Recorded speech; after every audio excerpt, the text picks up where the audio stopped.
오늘 우리 결합된 말씀은 신약성경 요한복음 14장 3절부터 6절까지 말씀입니다. 요한복음 14장 3절부터 6절까지 말씀 봉독해 드리겠습니다. 가서 너희를 위하여 거처를 예비하면 내가 다시 와서 너희를 내게로 영접하여 나 있는 곳에 너희도 있게 하리라. 내가 어디로 가든지 그 길을 너희가 아느니라. 도마가 이르되 주여 주께서 어디로 가시는지 우리가 알지 못하거늘 그 길을 어찌 알겠사옵나이까. 예수께서 이르시되 내가 곧 길이요 진리요 생명이니 나로 말미암지 않고는 아버지께로 올 자가 없느니라. 아멘. 가장 새로운 것이 아니라 이미 알려진 말씀 앞에 다시 불러주신 하나님 아버지 은혜를 감사합니다. 이미 알려진 말씀에 인간이 만든 새로운 것을 더하지 않게 해주십시오. 현대는 건태로워하는 인간을 위해 교회가 새로운 자극을 끊임없이 만들어내야 한다고 말하는 시대입니다. 그러나 부패한 인간이 만든 자극적인 것이 거룩한 자리에 오르지 못하게 해주십시오. 인간의 부패함은 하나님의 진리를 속히 떠나 새로운 자극을 찾습니다. 그러나 새로운 자극이 진리가 아님을 명백히 인식하게 해주십시오. 진리가 우리를 자유케 함에도 주님의 전에 아세라와 금오스를 끌어들이므로 새로운 속박을 만들어내는 인간입니다. 새로운 신들을 만들어내므로 진리를 더럽힐 것이 아니라 새로운 신들을 제거하는 말씀이게 해주시옵기를 바라올 때에 우리 주 예수 그리스도 이름으로 기도하옵나이다. 아멘.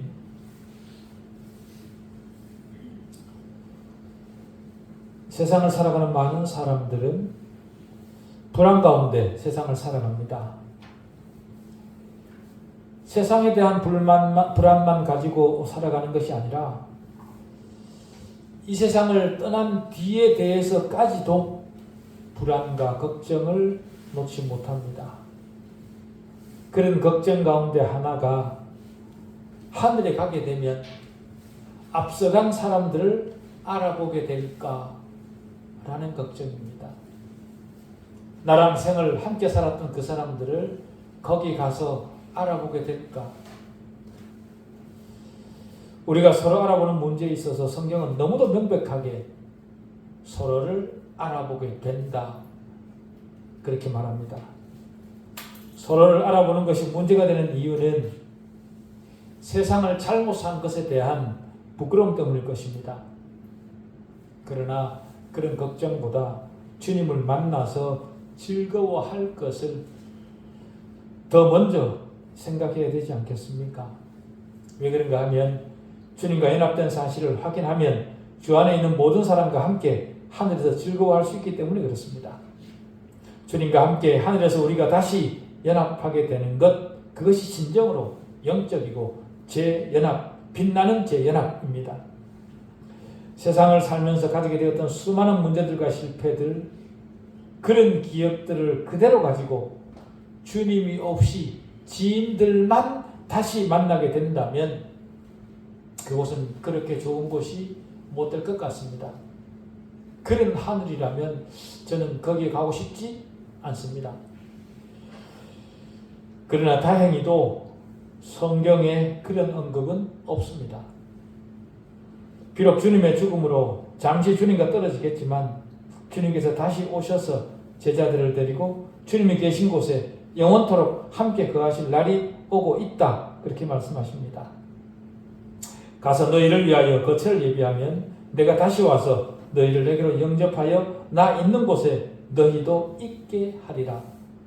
이 약속은 주님이 당시 제자들에게 한 것이지만 이 약속은 지금 저와 여러분에게도 그대로 해당되는 약속입니다. 그때가 되면 우리와 주님은 얼굴과 얼굴을 맞대어 새로워질 것입니다. 요한은 요한일서 3장 2절에서 다시 이렇게 말합니다. 사랑하는 자들아, 지금은 하나님의 자녀라. 장래에 어떻게 될지는 아직 나타나지 아니하였으나 그가 나타나시면 우리가 그와 같을 줄을 아는 것은 그의 참모습 그대로 볼 것이기 때문이라. 그렇게 말합니다. 이 말씀은 우리에게 하늘이 진정한 보장이 되는 이유입니다. 거기에 우리를 반기실 주님이 계십니다. 거기다가 우리가 사랑하는 자들을 만나 영원히 기뻐하며 살 곳입니다. 하늘이 우리에게 매력적인 이유는요, 벽옥으로 된 성벽도 아니고 진주문도 아닙니다. 하나님과 함께 있기 때문에 하늘은 우리에게 매력적인 곳입니다.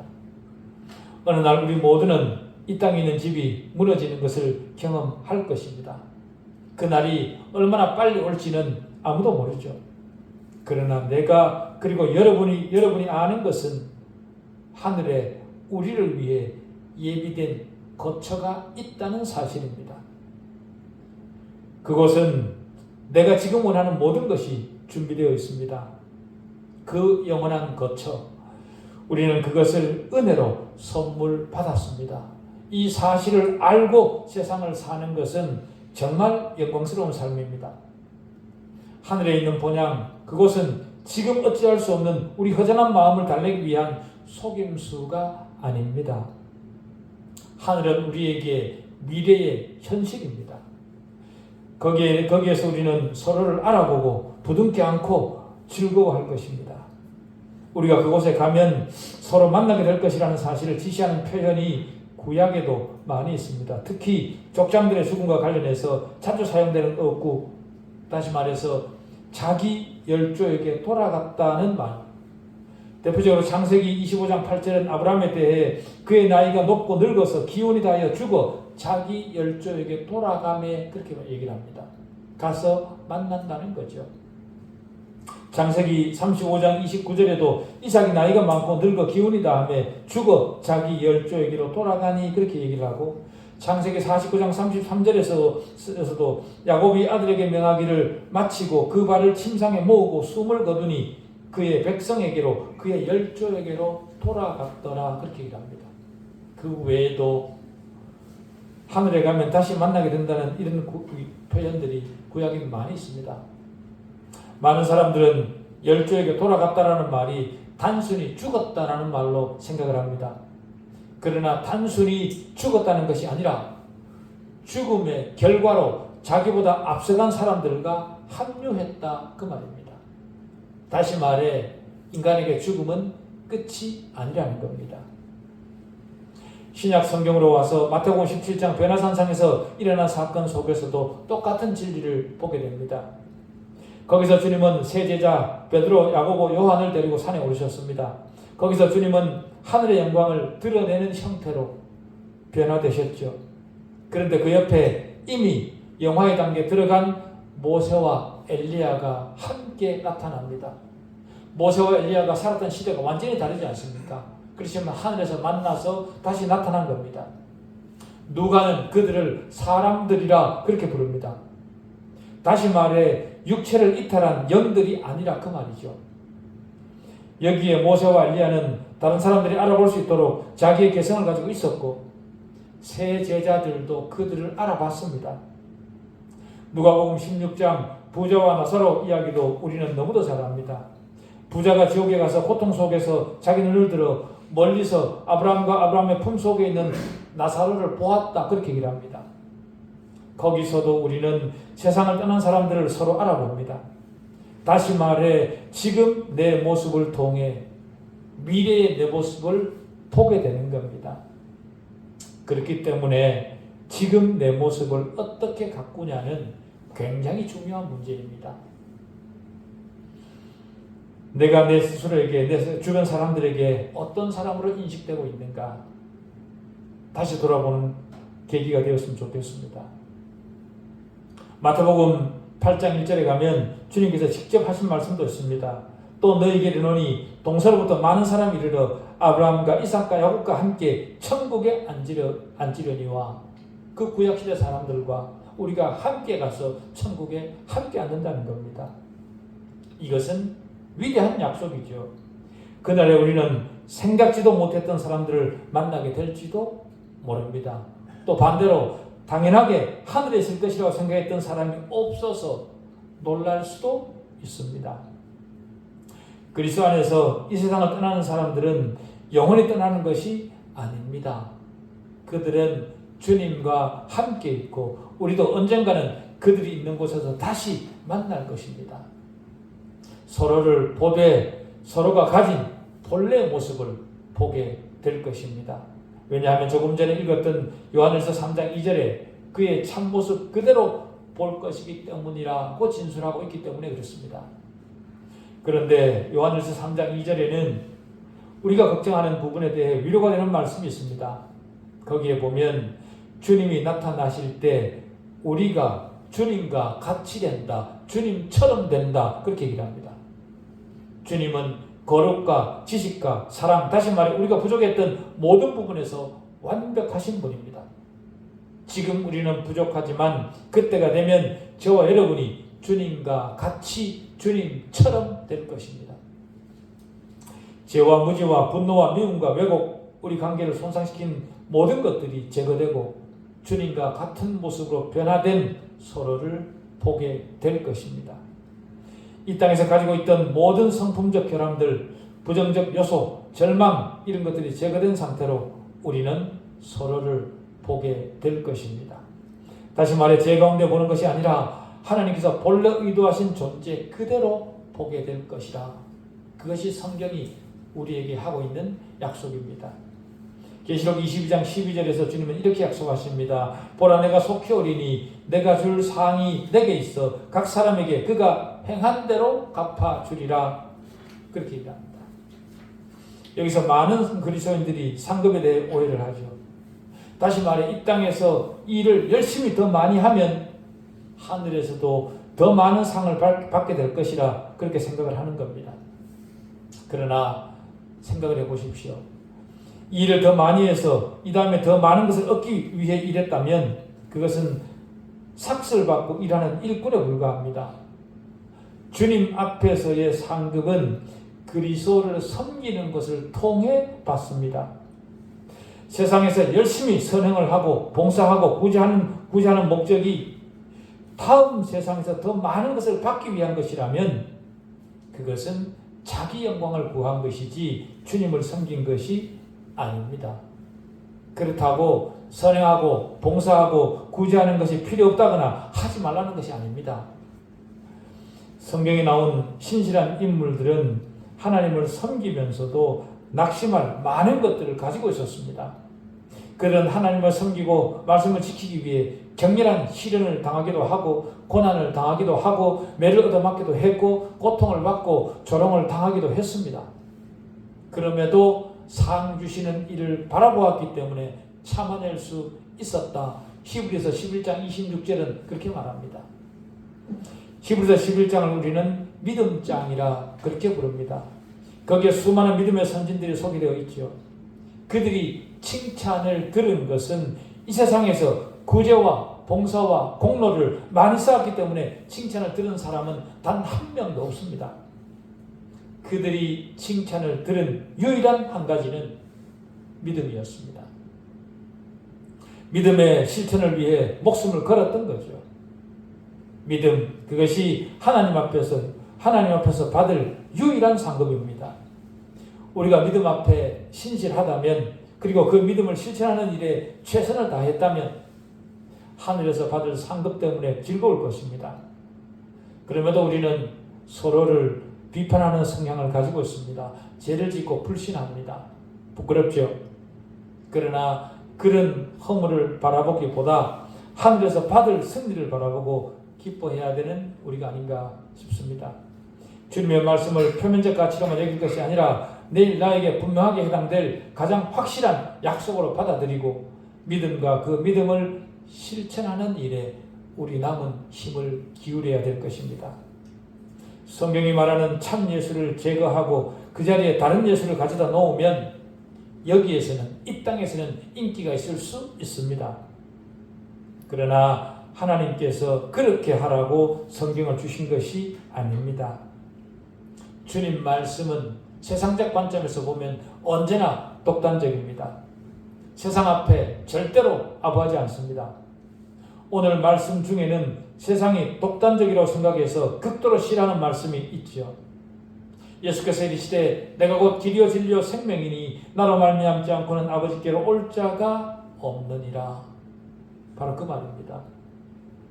여러분 말씀드렸듯이 요한복음에는 에고에이미, 즉 나는 뭐뭐이다 라는 자기 선언이 7번이 나타나는데 그중 6번째가 바로 이 말씀입니다.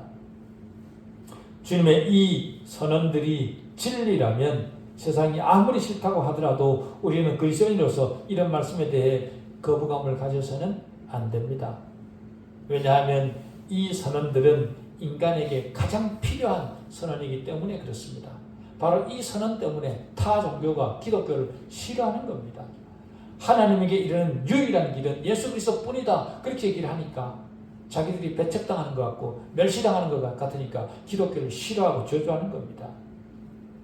죄가 세상에 들어오기 전에 아담과 하와는 하나님과의 관계에서 삼중적 특권을 누리고 있었습니다.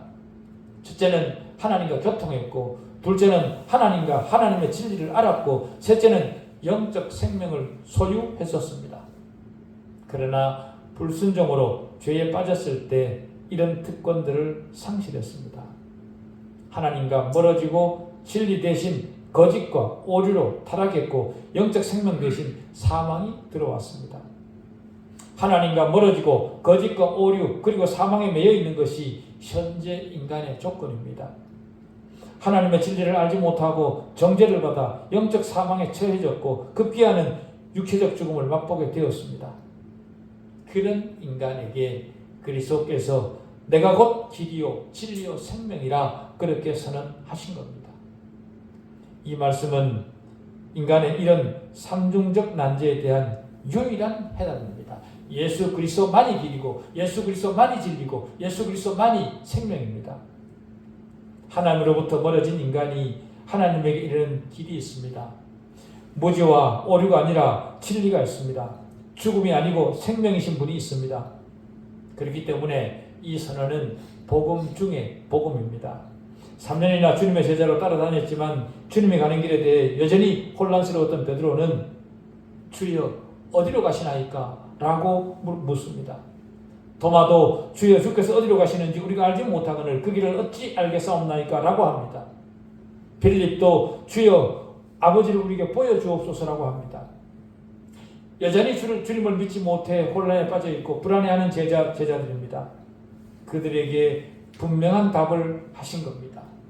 내가 곧 길이요 진리요 생명이니 나로 말미암지 않고는 아버지께로 올 자가 없느니라. 주님은 인간에게 제시된 유일한 길입니다. 인간에게는 죄로 말미암아 파멸로 가는 길이 있고 죄인이 하나님에게로 이르는 길이 있습니다. 죄 가운데 있는 인간은 전적으로 파멸된 자리에 있습니다. 인간의 전적 파멸, 그것은 우선 죄책입니다. 우리는 하나님 앞에 죄인입니다. 우리가 가진 죄는 교육을 통한 약간의 개선으로는 절대로 해결받을 수 없습니다. 왜냐하면 죄의 책임이 너무 크기 때문입니다. 죄가 있는 인간을 위해 어떤 사람들은 하나님의 단순한 긍휼을 소망합니다. 하나님은 사랑이시라며 그러니 그냥 용서하시면 되는 것 아니냐 그렇게 말을 합니다. 그러나 하나님은 공의의 하나님이시기도 합니다. 그래서 하나님은 인간의 죄를 그리스도에게로 전가시키는 방법으로 인간의 죄를 해결하기로 하셨죠. 인간의 죄가 해결될 수 있는 다른 방법은 없습니다. 하나님께서 자신의 아들을 보내사 인간이 되게 하셔서 자기 백성들과 연합을 이루게 하시고 인간의 죄를 그 아들이 담당하게 하셨습니다. 그래서 그 아들은 죄인들의 대속물이 되어 인간 대신 죽어 그 몸으로 죄에 대한 하나님의 공의로운 진노를 만족시키셨습니다. 그래서 자신의 죽음으로 말미암아 죄의 책임과 형벌을 그 백성들로부터 자신에게로 영원히 옮기셨습니다. 죄를 지은 자기 백성이 죽어야 했지만 예수 그리스도께서 대신 죽으심으로 자기 백성의 죄는 빽빽한 구름에 사라짐같이 없어졌다. 그렇게 이사야 43장 25절, 44장 22절이 그렇게 증언합니다. 동이 서에서 먼 것처럼 우리 죄를 옮기셨다. 시편 103편 12절은 그렇게 얘기를 합니다. 하나님의 등 뒤로 우리 죄가 던져졌다. 이사야 38장 17절은 그렇게 얘기를 합니다. 우리의 죄악을 발로 밟으시고 우리의 모든 죄를 깊은 바다에 던지셨다. 미가서 7장 19절은 그렇게 얘기를 합니다. 그래서 우리 죄는 용서받았고 잊혀졌습니다. 그래서 우리에게는 죄가 없어졌습니다. 우리 죄는 사라졌습니다. 우리 죄가 없어짐으로 우리는 하나님과 화해의 길이 열렸습니다. 그러니 우리가 이 세상을 떠나면 가게 될 곳이 어디겠습니까? 천국입니다. 왜요? 죄가 없으니까요. 천국을 가든 지옥을 가든 모두 가는 사람에게는 노잣돈이 필요합니다. 죄가 없는 사람이 가진 노자는 의입니다. 의를 가진 사람은 천국에 갈 것이고, 의라는 노자가 없이 죄라는 그 노자를 가진 사람은 지옥으로 가게 될 것입니다. 완벽한 유일한 길, 그것이 예수 그리스도입니다. 다른 길은 없습니다. 이것이 복음입니다.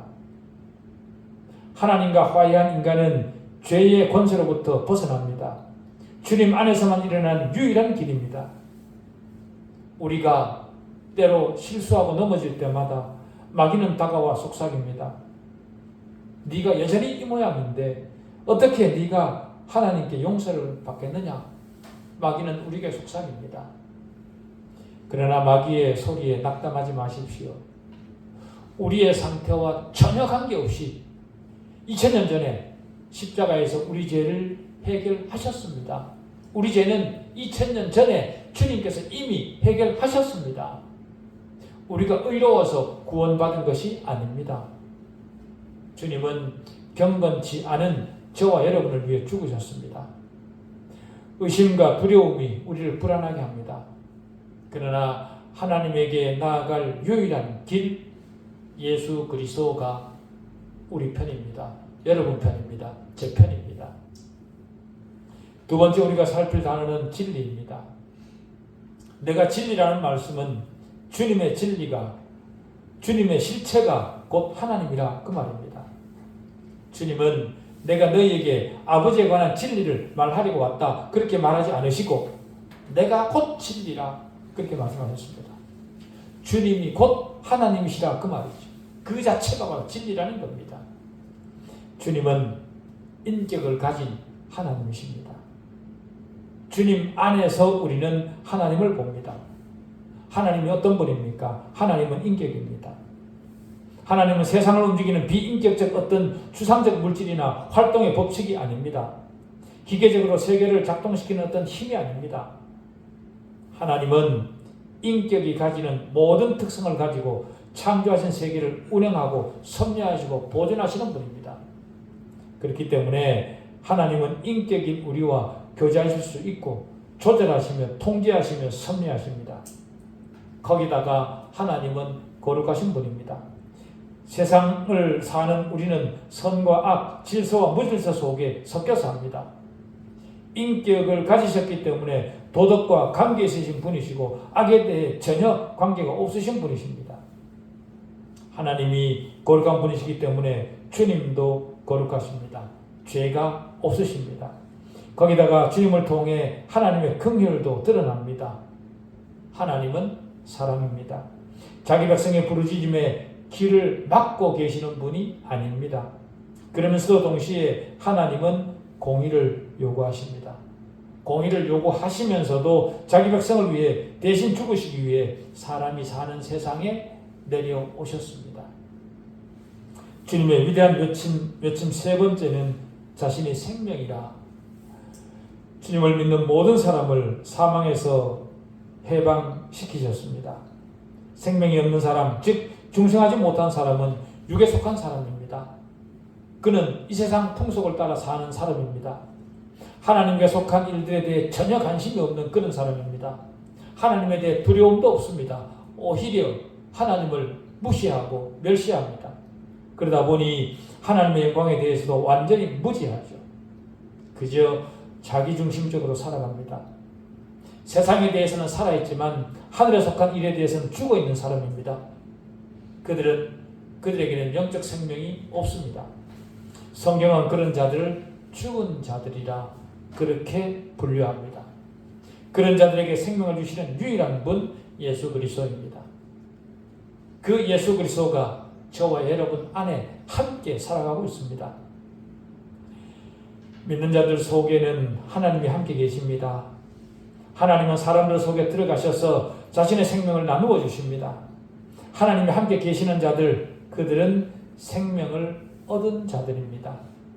하나님이 함께 하는 사람이라는 자체가 그리스도에게는 큰 용기가 되죠. 왜 그런가 하면 하나님의 생명은 영원한 생명이기 때문에 그렇습니다. 영원한 생명이 내 안에 있게 된 사실을 알면 세상에서의 어떠한 정도는 아무렇지도 않을 수 있습니다. 하나님이 멸망될 수 없듯이 하나님의 생명을 가진 사람도 절대로 멸망받지 않습니다. 요한복음 3장 16절이 바로 그 사실을 말하죠. 하나님이 세상을 이처럼 사랑하사 독생자를 주셨으니 이는 그를 믿는 자마다 멸망하지 않고 영생을 얻게 하려 하심이라. 주님은 요한복음 10장 27절에서 내 양은 내 음성을 들으며 나는 그들을 알며 그들은 나를 따르느니라. 내가 그들에게 영생을 주노니 영원히 멸망하지 아니할 것이요 또 그들을 내 손에서 빼앗을 자가 없느니라. 그렇게 선언합니다. 그러나 그리스도 밖에 있는 자들은 다 치우쳐 한 가지로 무익하게 된 자들이라 그렇게 얘기를 합니다. 주님은 사람이 마땅히 가야 될 길을 보여주시기 위해서만 오신 단순한 안내자가 아닙니다. 주님은 스스로 아버지께 이르는 길이요 진리요 생명입니다. 주님이 오신 것은 양으로 생명을 얻게 하고 더 풍성히 얻게 하려는 겁니다. 그런 주님을 우리는 믿고 있다 그렇게 말하는 자들입니다. 그렇다면 여러분은 영원한 생명을 얻으셨습니까? 여러분 자신에게 다시 한번 질문해 보십시오. 나는 예수 그리스도의 생명을, 주님이 주신 생명을 정말 얻은 사람인가? 그 생명을 얻은 자는 죽어도 죽지 않습니다. 영원한 삶이 보장되었습니다. 생명을 얻으려고 새로운 길을 찾을 필요가 없습니다. 주님은 인간이 필요로 하는 유일한 생명입니다. 그 생명을 값없이 제공받았습니다. 우리는 그 생명을 얻는 길은 믿음으로 그리스도를 영접하는 것 외에 다른 길이 없습니다. 주님은 하나님에게 이르는 많은 길 중 하나가 아닙니다. 진리의 또 다른 한 국면이 아닙니다. 또 다른 생명의 한 조각이 아닙니다. 나는 길이요 진리요 생명이니 나로 말미암지 않고는 아버지께로 올 자가 없느니라고 하신 바로 그 당사자입니다. 그 당사자가 우리와 함께 우리 안에 함께 먹고 마시며 살아가고 계십니다. 그 생명을 소유한 자로서 그 생명을 소유한 자답게 남은 신앙을 이끌어갈 줄 아는 그런 우리이기를 바랍니다. 기도하시겠습니다. 하나님 아버지,